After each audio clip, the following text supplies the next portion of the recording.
Hallelujah. खुदावन यीशु मसीह में आप सबको सलाम। अजीज़ो, एक बात खुदा के कलाम में से मैं आपके साथ शेयर करना चाहता हूँ, बांटना चाहता हूँ। अगर आपको किसी चीज़ की ज़रूरत है तो वो है पाक रूह।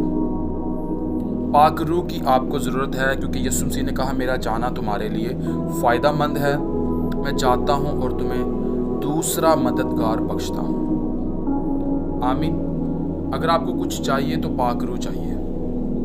जब पाक रूह आएगा तो सब चीज़ें आपके लिए लेके आएगा। और जिनके पास पाक रूह नहीं है, बाइबल कहती है कि वो यतीम है, वो अनाथ है।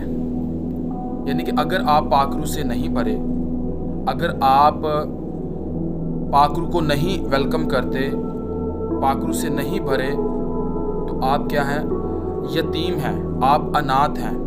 ये उसी तरह होता है जब किसी इंसान का माँ बाप ना हो, इस दुनिया से चला जाए, तो वो अनाथ कहलाता है, वो यतीम कहलाता है। उसी तरह अगर हमारे पास खुदा का रूह नहीं है और हम पाक रूह से नहीं भरे, तो हम अनाथ हैं, हम यतीम हैं। हमें पाक रूह की ज़रूरत है।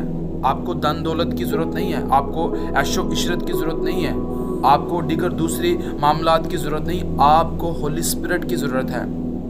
होली स्पिरिट आपको खुदा की बादशाही के लिए तैयार करता है। आमीन। अगर यूनानी ज़ुबान में देखा जाए होली स्पिरिट के मददगार के बारे में, तो वहाँ पर एक लफ्ज़ आया है एडवोकेट। वो एडवोकेट के तौर पर हमें, मददगार के तौर पर हमें दिया गया है। होली स्पिरिट एक शख्सियत है, वो खुद खुदा है, उसके जैसा कोई नहीं है, लेकिन वो हमें मददगार के तौर पर दिया गया है। अगर वो हमारे पास नहीं है तो बाइबल कहती है हम यतीम हैं, हम अनाथ हैं। आमीन। सो हमें पाक रूह चाहिए। यकीनन अजीज़ों, जब हम पाक रूह से भरे होंगे तो जो कुछ मांगेंगे उससे वो हमें देगा, क्योंकि बाइबल कहती है कि जिस तरह दुआ करना चाहिए तुम नहीं जानते, लेकिन रूह तुम्हारी रूह के साथ मिलकर आहें भर भर कर शिफायत करता है। यानी कि अगर हमें हमें नहीं पता कि हमें कैसे दुआ करनी है, लेकिन खुदा का पाक रूह जानता है कि हम क्या दुआ कर रहे हैं, और वो हमारी बातें जो हम बयान करते हैं, वो सब बातों को खुदा के हजूर में बयान करता है, पेश करता है। इसलिए वो हमें मददगार के तौर पर दिया गया है।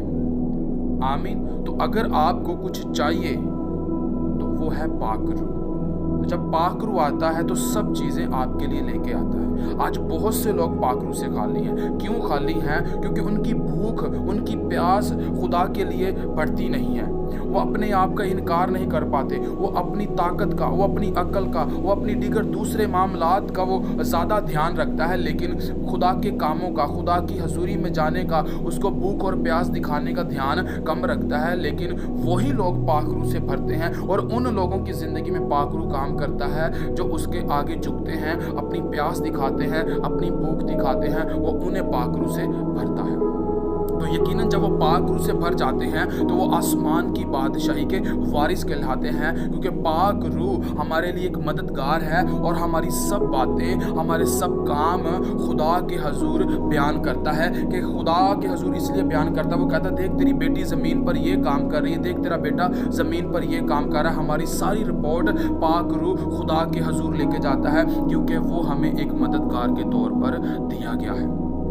इसलिए अगर आपको कुछ चाहिए तो पाक रूह चाहिए मेरे अजीज़ों। खुदावन आपके साथ है। पाक रूह से भरे, पाक रूह से अपनी ज़िंदगी गुजारे। यकीनन वो आपके